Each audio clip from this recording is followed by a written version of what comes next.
Los egipcios entendían que la realidad era manifestada por un único Dios, a través de sus fuerzas fundamentales creadoras, las divinidades a las que llamaban néters. El mundo físico era dirigido por el faraón, que representaba el nivel de conciencia alcanzada por el hombre durante su reinado.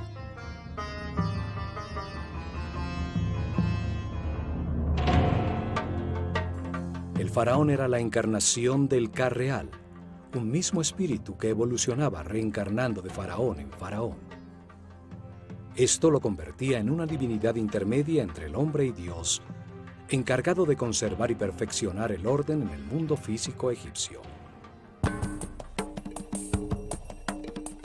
Su universo espiritual era guiado por el hierofante, el sumo sacerdote de la escuela de misterio del Ojo de Horus, el primer servidor de Dios, Gen-Neter-Tepi, el gran vidente.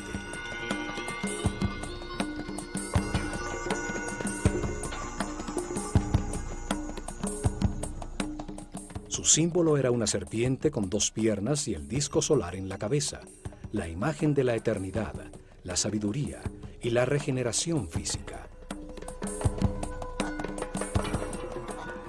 La organización sacerdotal bajo su cuidado se dividía en 3 ramas.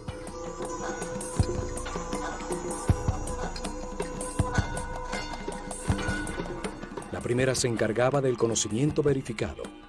Era dirigida por el más sabio de los sacerdotes. La segunda rama se encargaba del arte y los rituales. La tercera rama era la encargada de la administración de los templos.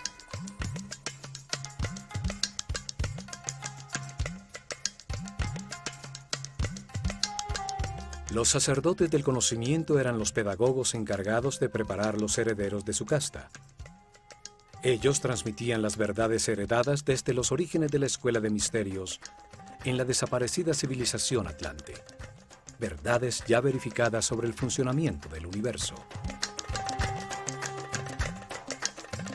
El conocimiento en el mundo egipcio era transmitido exclusivamente a los iniciados de la escuela, que demostraban con pruebas y actitudes ante la vida que podían recibir la sabiduría y no hacer mal uso de ella. La revelación es el verbo. Eran llamados Hri Habet, o sacerdotes del conocimiento. Ellos enseñaban el lenguaje simbólico, la escritura, las matemáticas, la astronomía y el control de las fuerzas fundamentales. A esta rama pertenecían los Kabirim, los medidores del cielo, que registraban en todos los templos la bóveda celeste, fijando a través de las estrellas el momento exacto de los rituales diarios, de los festivales anuales, el cambio que anunciaba el final de una era y el comienzo de otra.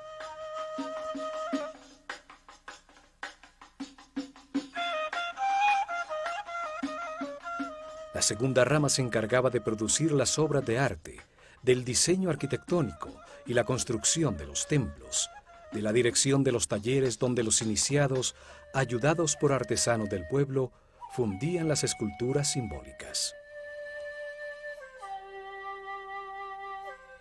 Estos sacerdotes creadores diseñaban y supervisaban las tallas en los muros de los templos. Ellos enseñaban a trabajar el arte con la sabiduría del amor, a disfrutar del oficio, a dar siempre lo mejor de sí. Diseñaban los símbolos, la herramienta fundamental de los rituales, los objetos y figuras simbólicas, y luego diseñaban lo que se debía hacer regularmente con ellos y en los momentos cósmicos como los solsticios y equinoccios.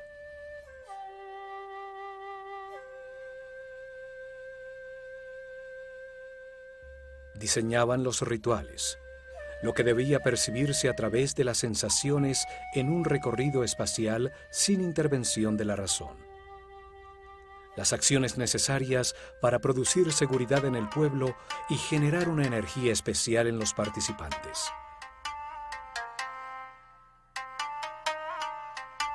El ritual inducía a los sacerdotes de la Escuela de Misterios del Ojo de Horus de autoridad ante el pueblo, utilizando el control de lo intuitivo, de lo que percibía un ser humano sin importar su preparación o su nivel de conciencia. Diseñaron cuidadosamente qué percibían los participantes. Los sonidos, las palabras, los olores asociados como el incienso, sus cabezas rapadas y sus blancos vestidos que denotaban limpieza, los collares de flores y las barcas doradas en las que cargaban los símbolos de su relación con Dios.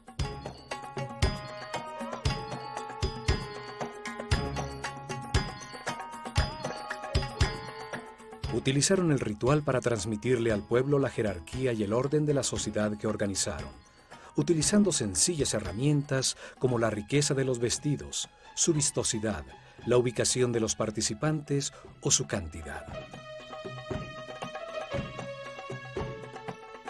El ritual renovaba la relación entre los poderes de la realidad. Arriba el único Dios, luego los néters, los muertos, los sacerdotes, el faraón, su ejército y el pueblo. Los rituales acercaban al hombre a lo sagrado, le inducían profundas emociones que impulsaban sus acciones de una manera suave.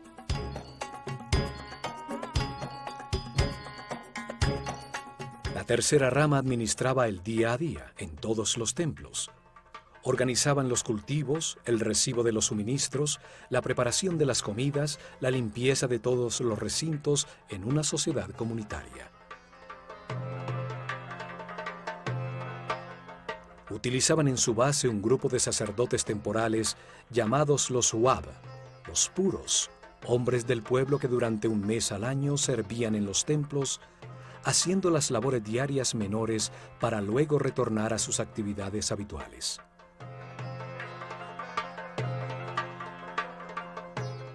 Unos vivían en el campo, cultivando los terrenos cedidos por el templo, alrededor de sus muros exteriores, y acudían al amanecer a realizar los ritos de purificación para entrar al templo y continuar con sus oficios del día.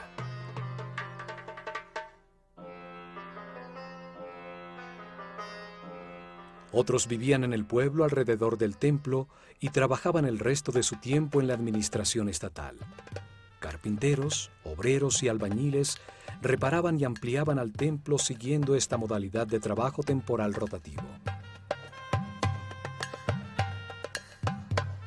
Este sistema de rotación permitía que muchos miembros de su sociedad participaran en los ritos y cultos desde el interior mismo del templo, y así entender al pueblo que los trabajos comunales los beneficiaban a todos. Las tres ramas convergían en los templos, los sitios donde se organizaba el orden, el Ma'at, la búsqueda del equilibrio armónico temporal. Allí el hombre se sumerge en el espacio sagrado orientado al cosmos, registrando su permanente movimiento.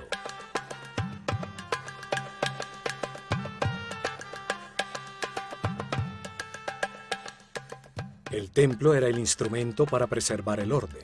No era un mundo creado para la salvación del alma. El espíritu se perfeccionaba, adquiría más información a través de la reencarnación al comprender los errores cometidos.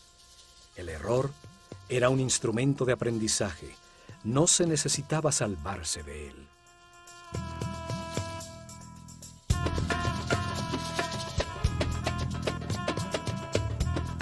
El templo era el sitio donde se encontraban las dos fuerzas fundamentales, la fuerza del caos y la fuerza del orden. Allí se lograba el equilibrio necesario, la armonía que conduce al perfeccionamiento de todos los individuos de su sociedad.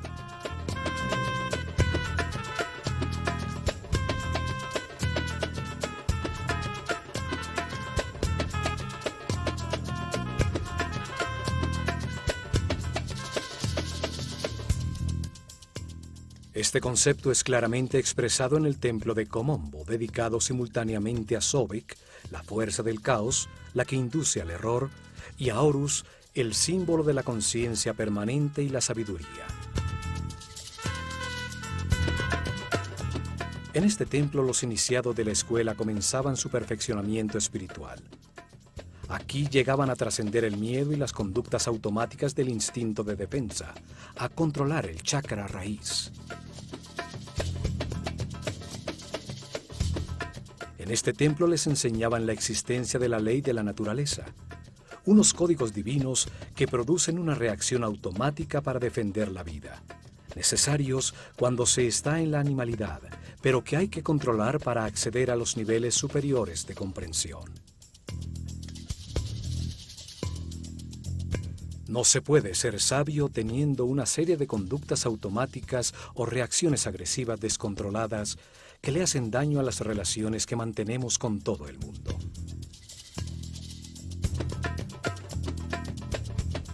El primer nivel de comprensión terminaba cuando comprendían que la vida es eterna, que la muerte es una puerta en el proceso de reencarnaciones, cuando controlaban las reacciones automáticas de agredir para defender su vida.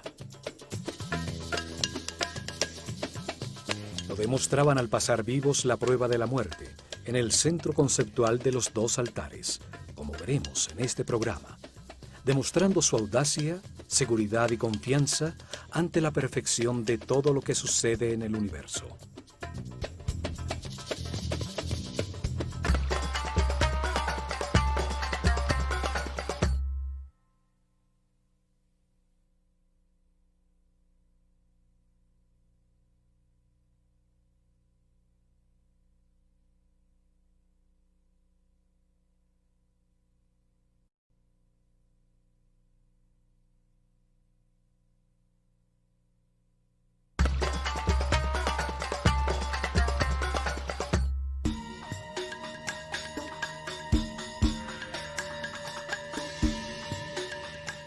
El templo de Komombo estaba dedicado a dar gracias por la dualidad existente en el universo que permite al hombre equivocarse y experimentar con los resultados de sus decisiones, para producir comprensión y perfeccionamiento espiritual. Por eso estaba dedicado a dos fuerzas opuestas, representadas por Sobek, la figura simbólica de un hombre con cabeza de cocodrilo, y Horus, un hombre con cabeza de halcón. El ignorante y el sabio, el inocente y el que todo lo ha aprendido de tanto equivocarse a lo largo de 700 reencarnaciones.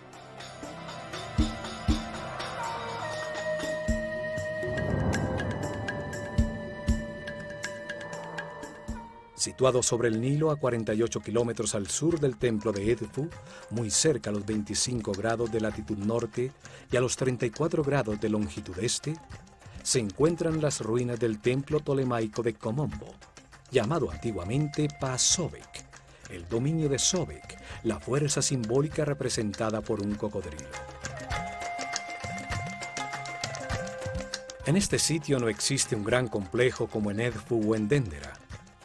El templo estaba protegido por altísimos muros y la población estaba alrededor de un fuerte del ejército imperial donde se entrenaban para la guerra a sus elefantes africanos.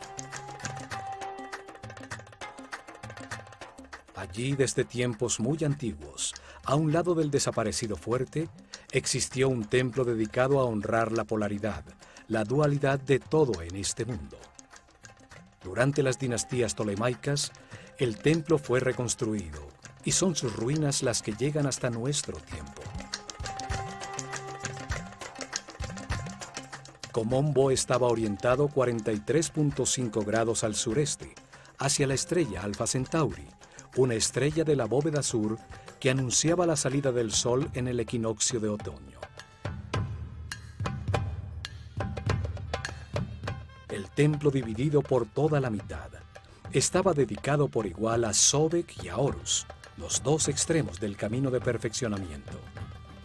Sobek al comienzo del camino, la ignorancia y la animalidad. Horus al final del mismo, la conciencia permanente y el fin de la rueda de reencarnaciones.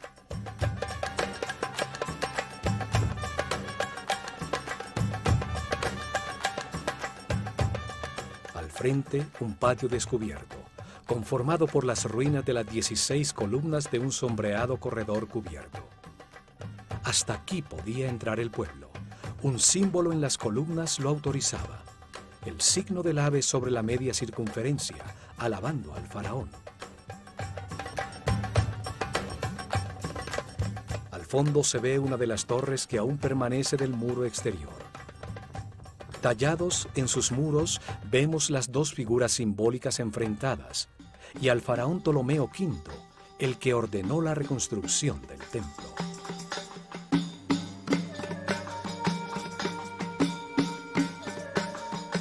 La fachada principal tiene dos accesos simétricos, sobre los cuales el decorado dintel muestra el doble disco alado, rodeado de las serpientes que simbolizan la luz en medio de la dualidad. Un muro a media altura, como el existente en Edfu y en Dendera, enlaza a 4 altísimas columnas. Una quinta columna divide las dos puertas.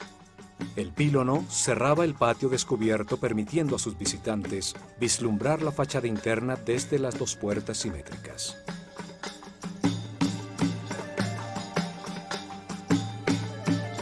El patio del peristilo era más pequeño que el del templo de Edfu. En la sombra de sus desaparecidos corredores se refugiaban del sol los iniciados de la Escuela de Misterios.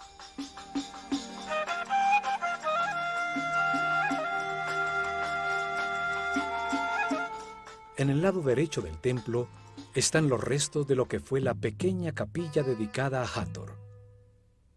En su interior se conservan los restos momificados de algunos de los cocodrilos que eran mantenidos también en un laberinto de túneles llenos de agua bajo el templo.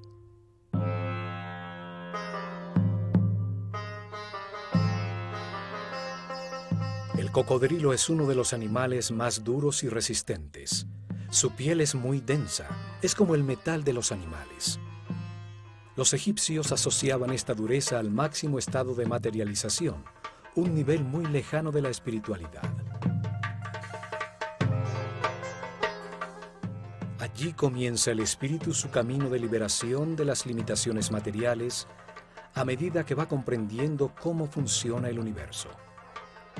El cocodrilo simboliza la vida cuando sale de las aguas de la inconsciencia. Sale a buscar el aire que representa la conciencia. Los egipcios creían que con la primera respiración entra el espíritu al cuerpo en que se encarna. La larguísima columna vertebral del cocodrilo es un símbolo del eje de la vida en todo ser vivo. Aún la esfera del planeta tiene su columna vertebral sobre su eje de giro. Por allí se desplazan las fuerzas electromagnéticas que le dan vida y que forman un campo protector de las radiaciones solares ultravioletas alrededor del planeta, permitiendo el desarrollo de la vida y la evolución de la conciencia.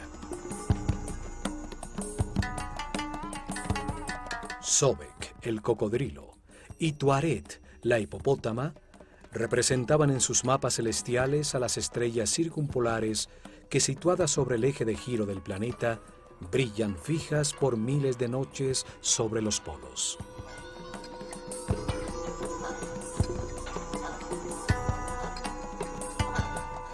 Los dos animales se mantienen sumergidos en las aguas, reinan en la oscuridad, saliendo ocasionalmente a la superficie en busca de aire para respirar.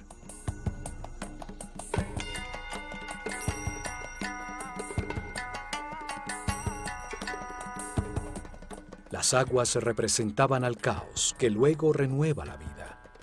Las aguas del Nilo, la columna vertebral de Egipto, al desbordarse periódicamente, arrasa con todo, para luego producir el crecimiento de la vegetación y de la fauna. El caos desordena las partes, permitiendo que luego se organicen por las armonías o afinidades entre ellas que las une temporalmente. Desorden, caos, orden, armonía, ritmos que se alternan. Esta fuerza de la naturaleza, que desorganiza para renovar la vida, era reconocida con el nombre de Sobek, el hombre con cabeza de cocodrilo. Sobek pertenece a la corte de Set, el señor de la oscuridad, la fuerza que impulsa al hombre hacia el materialismo, la sensualidad, el que retrasa su camino evolutivo, el que siembra su vida de decisiones incorrectas para que aprenda con sus propios errores. Para los egipcios, estas fuerzas no eran ni buenas ni malas, eran neutras. Fueron diseñadas por Dios para permitir el error y el sufrimiento que producen comprensiones en el hombre, llevándolo a la inmortalidad y a la conciencia permanente. El simétrico templo está dividido exactamente por la mitad. El lado derecho hacia el este está dedicado a Sobek, el lado izquierdo hacia el oeste a Horus, el comienzo y el final del camino evolutivo de la conciencia. Horus, el hombre con cabeza de halcón, sobre la que se posa un disco dorado, era el símbolo de la conciencia permanente. Representa a un hombre que todo lo ha aprendido en esta escala de la realidad, un ser inmortal ascendido en las jerarquías del universo.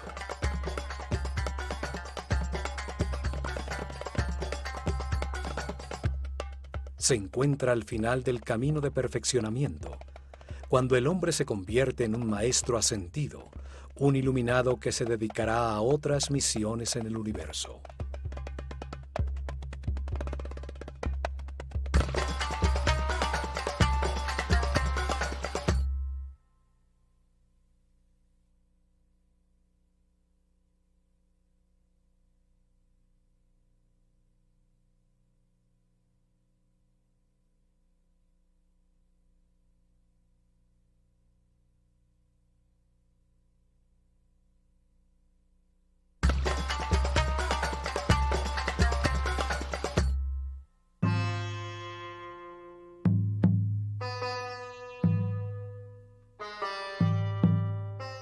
El faraón Ptolomeo VI inició la reconstrucción del antiquísimo templo y su decoración interior fue terminada bajo Ptolomeo XII, cuando la civilización egipcia estaba desapareciendo.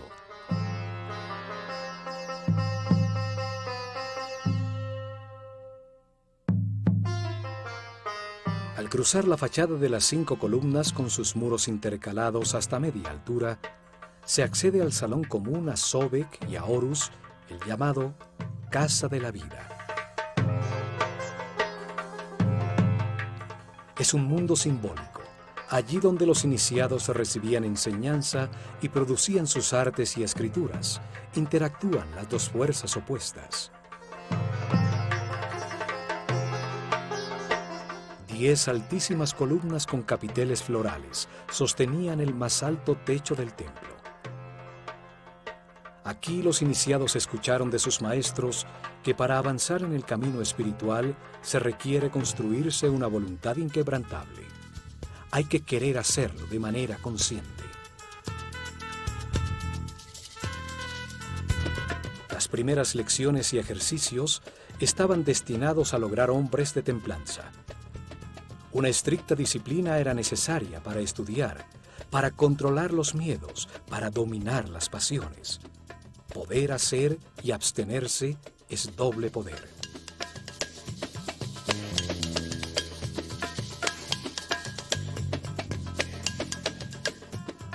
Un compromiso más allá de la muerte era establecido para mantener una discreción total, un silencio absoluto sobre las verdades reveladas. El principio hermético que garantizaba el acceso a la información solo a los merecedores de ella, a los que les correspondía escucharla.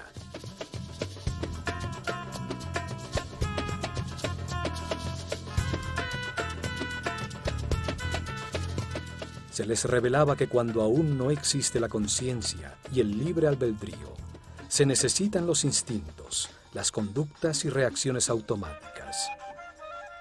La ley de la naturaleza codifica esas reacciones en todos los animales para defender y generar la vida.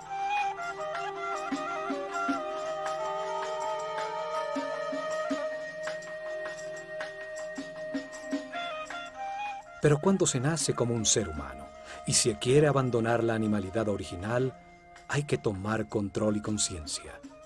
Ceder a las fuerzas de la naturaleza es seguir la corriente colectiva. Solo se obtiene el conocimiento y se evoluciona individualmente.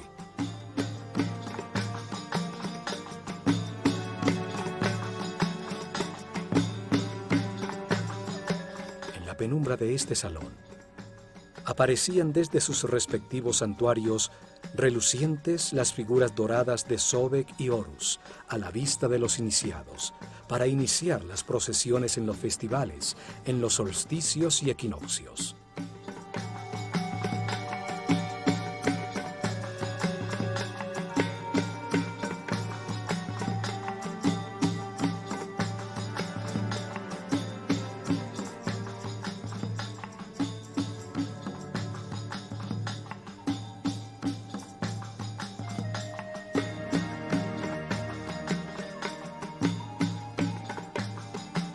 La decoración de sus muros es ceremonial. El faraón es bendecido por Sekhmet y Horus del lado derecho, y por Isis y Tod del lado izquierdo.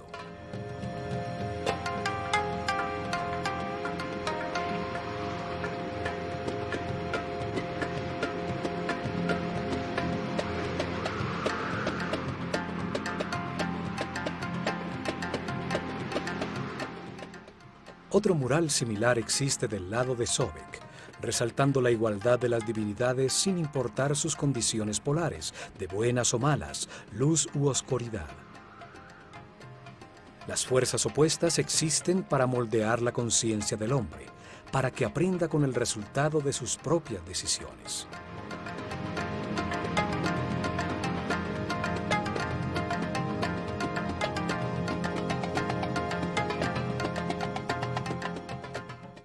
Inmediatamente después se llega a un espacio transversal donde se encuentra el Salón de las Purificaciones y el Salón del Almacenamiento de las Ofrendas del lado de Horus.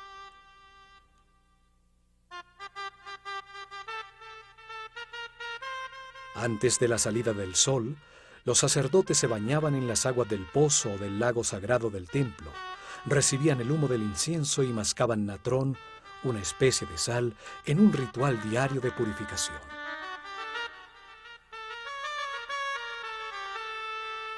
Los baños purificadores se repetían al mediodía y por la noche. Todos estaban circuncidados, una costumbre que luego adoptaron los judíos. Vestían siempre de lino blanco. No se les permitía usar vestidos que utilizaran pieles o partes de animales muertos como el cuero o la lana.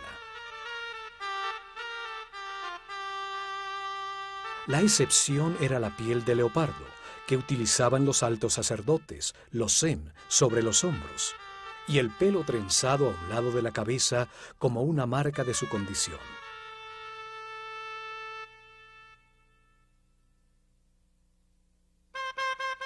En el lado izquierdo del templo existe un profundo pozo con una escalera que se sumergía bajo el agua del Nilo. Allí, en este pozo, los sacerdotes realizaban sus purificaciones matinales.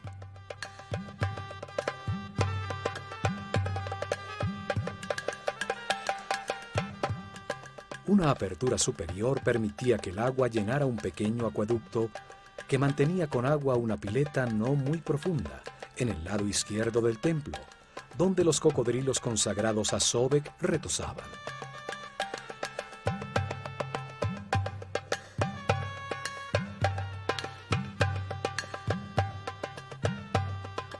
El pozo del agua servía también como nilómetro. Sus escalones servían para medir durante años los niveles del río y así predecir las inundaciones venideras.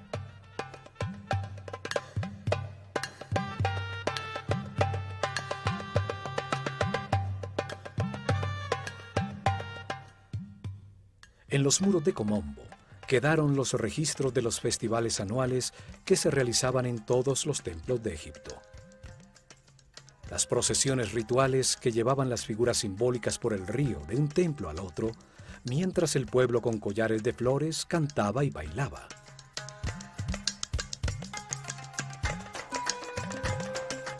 A continuación encontramos el corredor de las escaleras que conducen a la azotea del templo.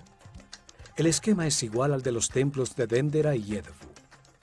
Una escalera caracol a un lado y la recta escalera dentro del muro en el otro.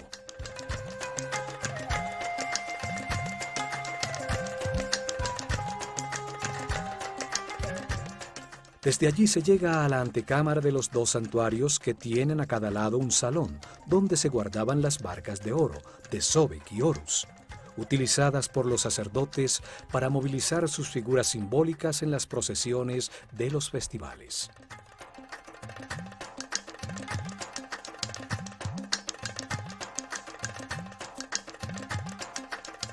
Aquí existe un bajo relieve mural donde aparece Ptolomeo con su esposa Cleopatra en la presencia de Horus y Sobek.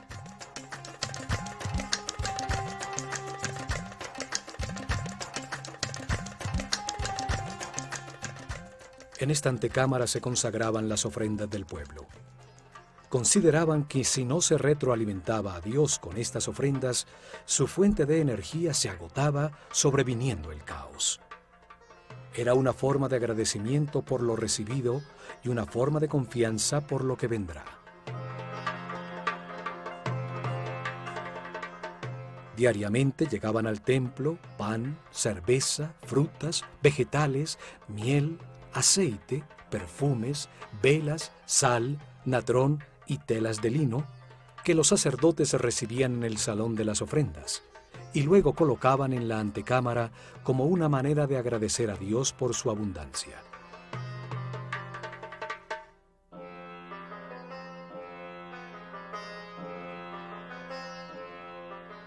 El pueblo acudía con una parte de la producción de las tierras que explotaban, propiedad del templo, y el templo entregaba a cambio estabilidad, prosperidad, salud, gozo, vida y orden. El sumo sacerdote purificaba con incienso las canastas de alimentos, y con el símbolo de la vida, el Ankh, marcaba la transferencia de fuerza divina entre los alimentos y la fuente de la vida.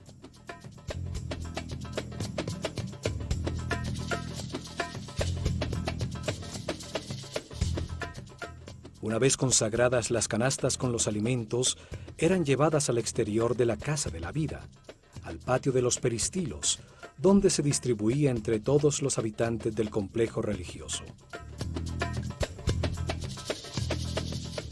Y por fin, en lo más profundo del templo, se llega a los dos santuarios, donde se encontraban los tronos que albergaban las figuras que simbolizaban los dos extremos del camino de perfeccionamiento.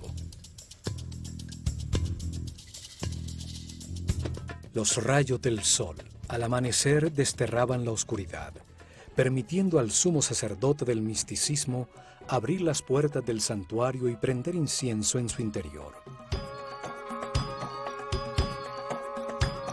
Rompía los sellos de óleo en las puertas del naos, haciendo que el símbolo divino apareciera para postrarse ante él y besar la tierra que lo sostiene.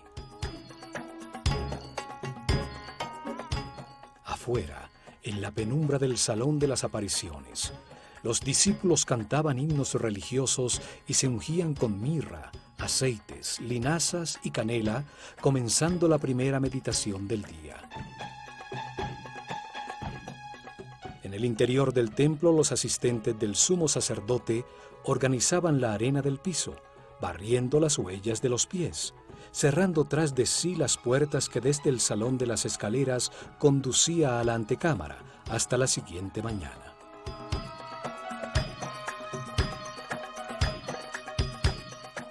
En el centro simbólico de las fuerzas opuestas, entre los dos santuarios, se encuentran los restos de un muro doble.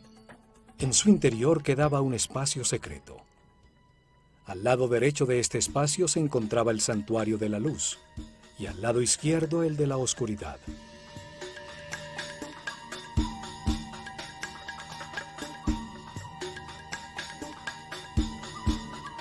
Desde ninguno de los dos santuarios a sus lados se podía saber que existía este sitio en el centro de los muros. En este espacio mantenido lleno de agua hasta su parte superior, con acceso desde la azotea del templo, era donde los iniciados tenían que pasar la prueba de la muerte. Durante meses los iniciados recibieron información sobre los 4 miedos básicos: el miedo a perder, el miedo a enfrentar, el miedo al abandono y el miedo a la muerte. Entendieron que el miedo produce una reacción psicosomática, una reacción neurohormonal automática. Esta reacción se manifiesta en un desasosiego, un aumento de la frecuencia cardíaca y de la respiración. Se bloquea la razón y se produce un deseo de agredir o de huir. Todas reacciones automáticas descontroladas que producen una pérdida de la paz interior y de la energía vital.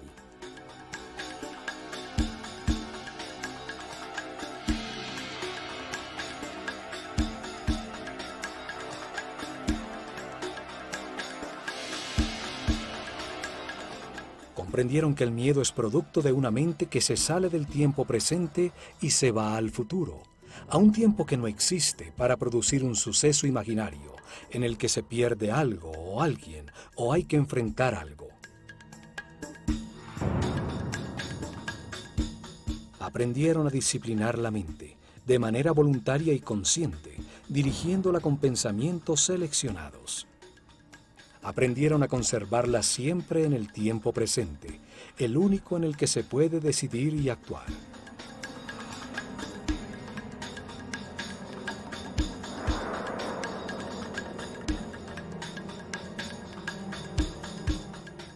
Se entrenaron para mantener pensamientos de satisfacción. Comprendieron que todo lo que sucede es perfecto y necesario para su propia evolución, que si les sucede es porque les corresponde. Así aprendieron a evitar los pensamientos negativos, a confiar en el universo, a mantenerse en paz y armonía.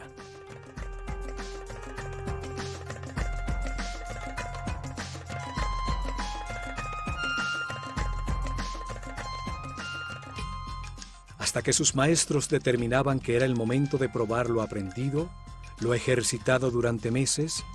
Se realizaba entonces una ceremonia individual en un salón descubierto en la azotea de este templo, frente a un rectángulo de oscura agua en el piso.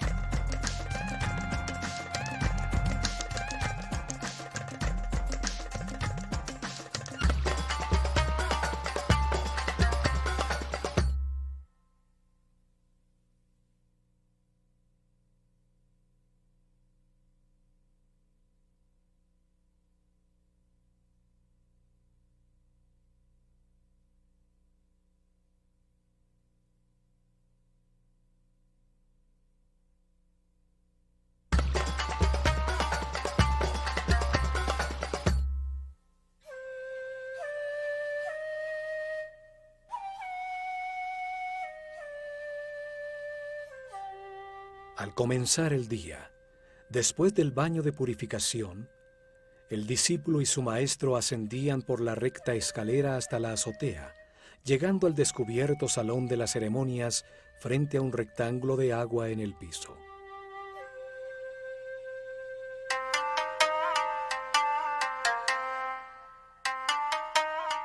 Su entrenamiento lo había preparado para ser cuidadoso y consciente en todas las situaciones desconocidas. Una condición necesaria para sumergirse en el laberíntico canal lleno de agua y encontrar una salida sin ahogarse.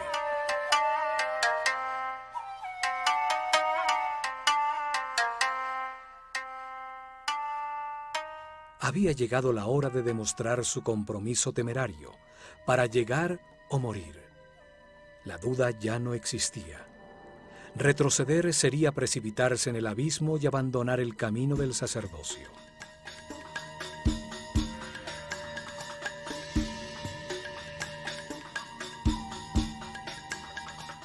Con una bocanada de aire, el símbolo del espíritu y de la conciencia se sumergían en una especie de túnel vertical con salientes como de laberinto que estrechaban el paso. Con decisión nadaban verticalmente hasta el fondo, atravesando la apertura hacia el resplandor de luz.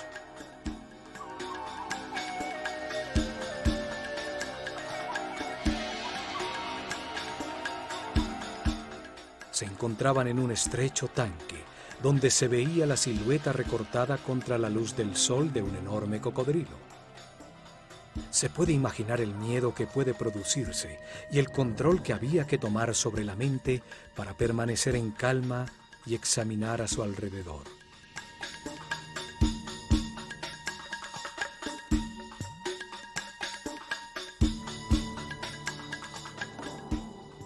Solo así podía ver que en el fondo del tanque había una puerta muy oscura.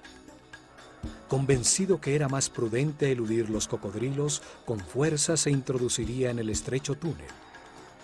Muchas brazadas, y mientras el tiempo se le hacía eterno, llegaría a un tubo vertical. Arriba brillaba también el sol. Ya más tranquilo, llegaba a la superficie habiendo pasado la prueba con éxito.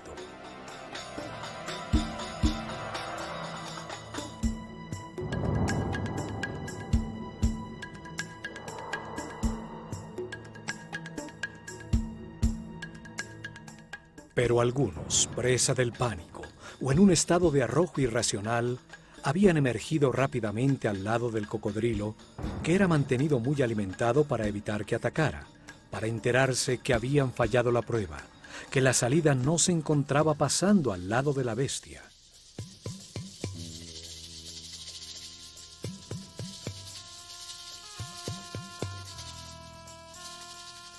Deberían someterse a más tiempo de meditación y entrenamiento.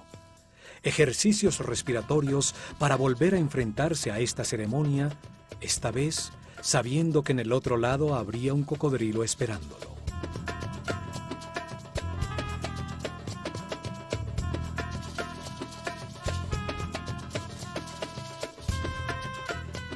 Después de los santuarios con el tanque central de prueba, sobre un segundo corredor perimetral, se encuentran 6 capillas, 3 a cada lado de un espacio central con la escalera que conducía a la azotea del templo. En sus muros se encuentran bellísimas tallas de las divinidades y el faraón, que siempre representa a toda la humanidad.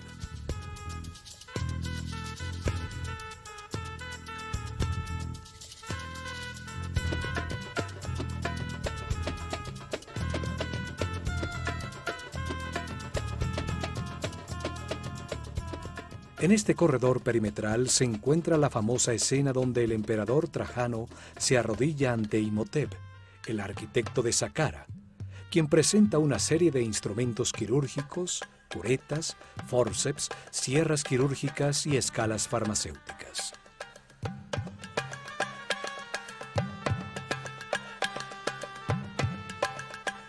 Hasta aquí acudían los enfermos en busca de ayuda y tratamiento para sus males. Muchas de las figuras talladas presentan una muestra de su fervor, pues el roce de miles de manos sobre sus formas sagradas gastaron la roca.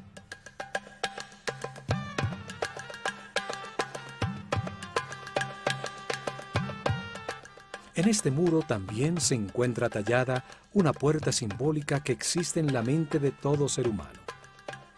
Comunica desde un punto central, neutro en la dualidad, con las dimensiones superiores, el camino que utilizó el iniciado entre los 2 santuarios para avanzar al siguiente nivel de su entrenamiento.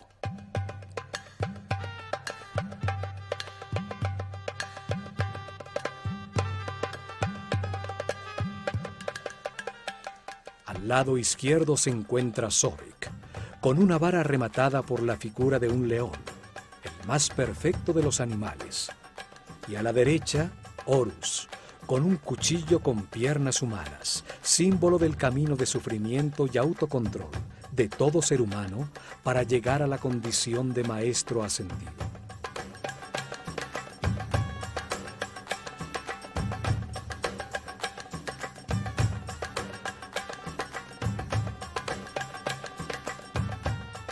Entre los dos, un cántico de alabanza, coronado por Maat, el símbolo del orden y del equilibrio entre las 2 fuerzas opuestas, el materialismo sensual de Sobek y la espiritualidad consciente de Horus.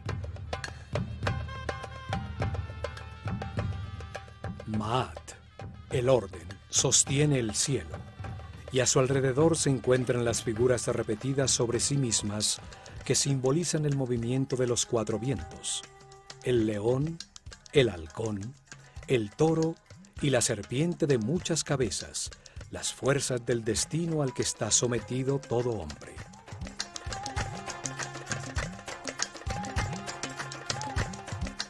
Curiosamente, esos mismos símbolos fueron utilizados posteriormente por los cristianos para representar a los 4 evangelistas.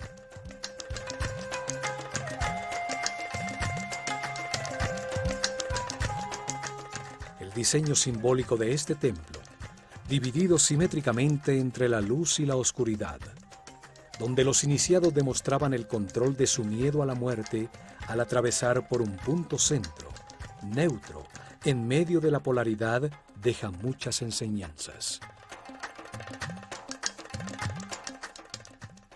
Nos muestra que la realidad es el producto de nuestros pensamientos, que el control consciente de los instintos automáticos y la permanencia en el presente son la puerta de entrada a los niveles de mayor armonía, paz y felicidad.